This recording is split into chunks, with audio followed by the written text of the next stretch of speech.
Saya lanjutkan dua sisi Bung Pigai. Ini pro kontra soal hukuman mati selalu jadi perdebatan yang tidak akan pernah usai. Di satu sisi butuh memenuhi rasa keadilan masyarakat, tapi di sisi lain ada hak terdakwa untuk bisa memperbaiki kesalahan, memperbaiki hidupnya. Tapi ini akan jadi diskusi terus jadinya, nggak selesai-selesai. Jadi gini, saya harus jelaskan secara sederhana supaya rakyat Indonesia paham ya. Dalam konteks hukum HAM internasional, ICCPR, ya, Kovenan Sipil dan Politik, yang Indonesia sudah ratifikasi melalui Undang-Undang Nomor 12 tahun 2005. Artinya Indonesia berkewajiban mengikuti aturan-aturan hukum tersebut ya. Di dalam konteks ini memang di dalam ICCPR itu boleh hukum mati, diperbolehkan. Tapi hanya dalam konteks kejahatan kemanusiaan dan genosida. Ya, ingat ya. Berarti yang lain dilarang dong. Itu yang pertama. Karena itu kejahatan dan kemanusiaan dan genosida itu masuk dalam extraordinary crime. Jadi kalau di Indonesia itu ada kejahatan kemanusiaan dan genosida, maka dia masuk extraordinary crime dan bisa dimaklumi sebagai sebuah keputusan pengadilan. Dan hukuman mati itu hanya bisa dilakukan melalui proses peradilan resmi. Itu yang pertama. Yang kedua, itu specific crime. Kadang ada yang salah tangkap, ini sekalian pelajaran nih. Specific crime itu kayak narkotika. Narkotika itu bisa diobati, bisa disembuhkan. Macam mungkin salah satunya pedofilia.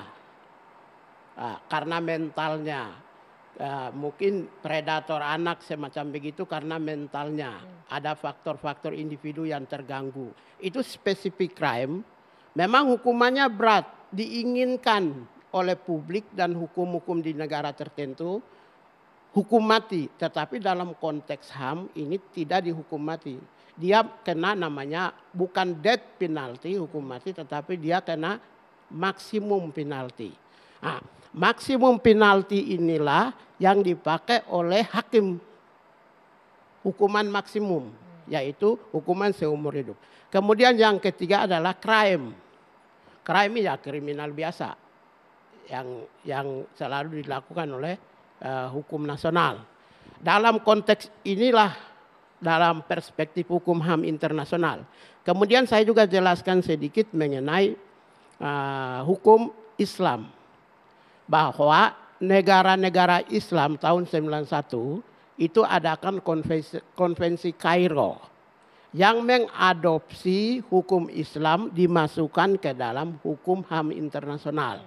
Itu yang namanya hukum partikular namanya, partikular hukum HAM. Di dalam konteks hukuman mati ini di situ dikenal ada dua, kisos dan diat. Artinya apa? Kenapa harus dikenal diat? Restoratif justice di dalam hukum Islam itu juga ada. Memanusiakan manusia di dalam proses hukum. Membina manusia di dalam proses hukum. Di dalam konteks Islam itu juga ada. Dan itu diangkat oleh PBB sebagai instrumen resmi. Karena itulah maka hukum resmi, hukum HAM dunia maupun hukum HAM yang berbasis pada hukum Islam, dua-dua ada jalan moderatnya, yaitu restoratif justice. Oke, sebentar. Begitu. Nah, kita berbicara balik lagi ke konteksnya untuk kasus vonis bagi Heri Wirawan ini. Tuntutannya kan seumur hidup, tuntutannya hukuman mati. Kalau Anda melihat tidak bisa diaplikasikankah hukuman mati untuk kasus terdakwa ini yang sudah merusak masa depan anak-anak, yang kemudian kerugian yang luar biasa, korban tidak hanya mengalami ini, tapi juga di lingkungan sosialnya juga sekarang sangat berpengaruh, korban sangat dirugikan gitu. Jadi gini, memang rakyat Indonesia itu berharap bahwa lembaga peradilan itu satu-satunya yang bisa memberi keadilan kepada publik. Itu ada, itu fakta ya. Tetapi bahwa ada satu institusi besar yang mampu mengorkestrasi menghadirkan keadilan publik, yaitu negara, pemerintah.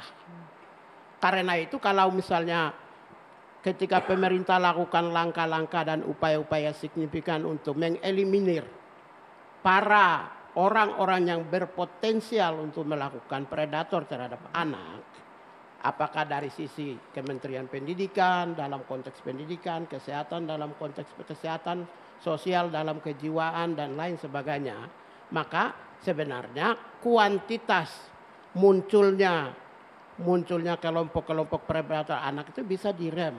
Ya, oke. Jadi bisa dibayangkan ketika pemerintah tidak bisa menjadi orkestrasi untuk mengeliminasi itu, maka ya semua orang berharap hakimnya lah yang bisa memberi keadilan. Jadi apa yang diharapkan oleh keluarga korban bisa dimaklumi. Oke, sebentar. Ini juga tidak hanya keluarga korban ya. Kami juga ingin menghadirkan bagaimana suara dari publik mengenai vonis yang dijatuhkan terhadap Heri Wirawan ini. Banyak yang beranggapan ini harusnya hukuman mati. Oke, kita saksikan bersama, kita tampilkan lagi ini. Beberapa pendapat mengenai vonis terhadap Heri Wirawan, ini dia.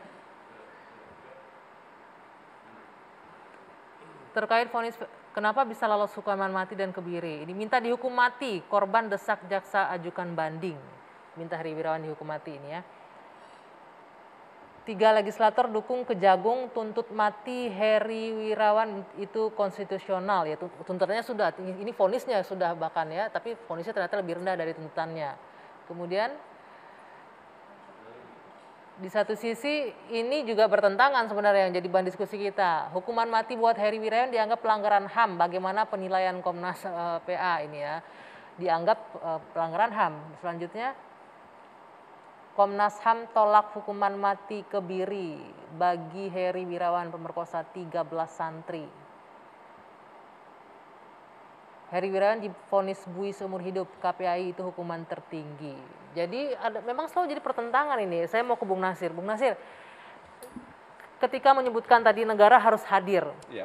Kalau misalnya dalam penegakan hukum memberikan keadilan ternyata banyak yang merasakan ini tidak memiliki rasa keadilan, bagaimana ini bisa hadir untuk memberikan efek jera atau menghentikan langkah-langkah predator lainnya nantinya?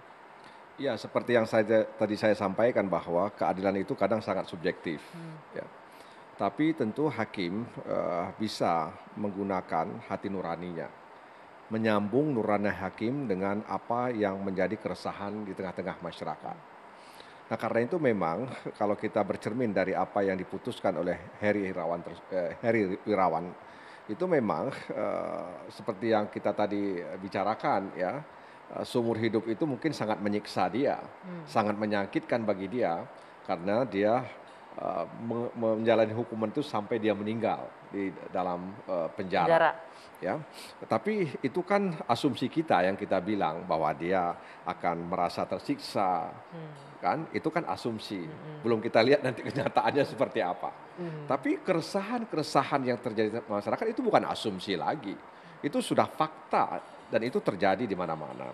Nah, karena itu memang ya apa yang kemudian diputuskan oleh majelis hakim tadi itu ya belum sebenarnya, sekali lagi belum ya, belum mencerminkan apa yang diharapkan oleh publik kebanyakan.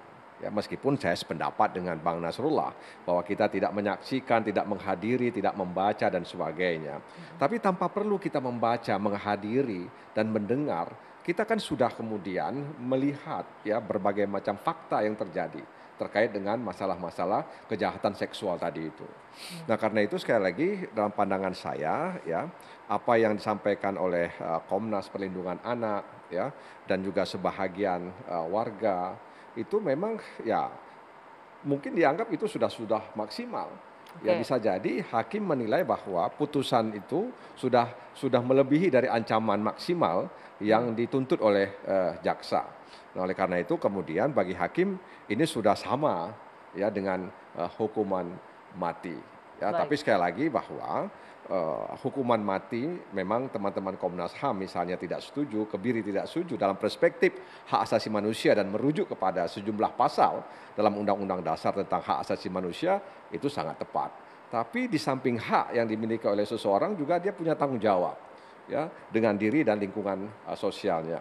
Nah, tanggung jawab dia inilah yang kemudian dihadapkan oleh hukum begitu. Baik. Nah, karenanya sekali lagi saya katakan ya, negara ya bisa dikatakan gagal. Bisa jadi perspektif Komnas HAM itu melihat kenapa mereka akan mengatakan demikian, karena melihat negara ternyata ya gagal melindungi warganya. Jadi gini Pak, pandangan Komnas HAM itu tidak hanya ansih pada hukum HAM internasional, tapi mengikuti tren perkembangan dunia.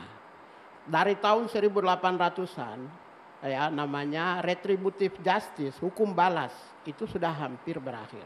Beberapa negara di Eropa sudah mengalami perubahan.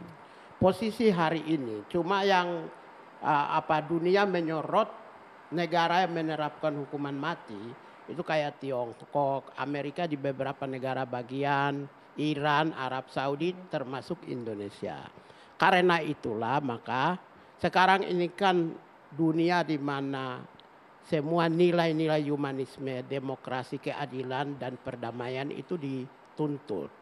Ketika ada hakim yang mengambil keputusan yang berbasis pada human right, humanitarian, sebenarnya memberi pesan kepada dunia bahwa Indonesia, proses peradilan, criminal justice system di Indonesia sedang juga memulai berbasis based on human right, berbasis hak asasi manusia. Pesan itu juga penting ketika kalau Bang tadi Nasir menyatakan bahwa ini juga mungkin karena ada dunia internasional sponsor. Kan gitu, ada kecurigaan-kecurigaan sponsor terhadap ini. Sebentar Bung Nasrullah, jangan dilanjutkan dulu. Tadi kesan itu juga penting, tapi juga tidak kalah penting adalah nasib para korban juga itu diperhatikan ya. Nanti kita lanjutkan, saya harus jeda dulu. Bagaimana nasib korban tidak hanya melulu vonis terhadap terdakwa, tapi juga rehabilitasi korban juga harus jadi perhatian. Usai jeda akan kami lanjutkan di Dua Sisi.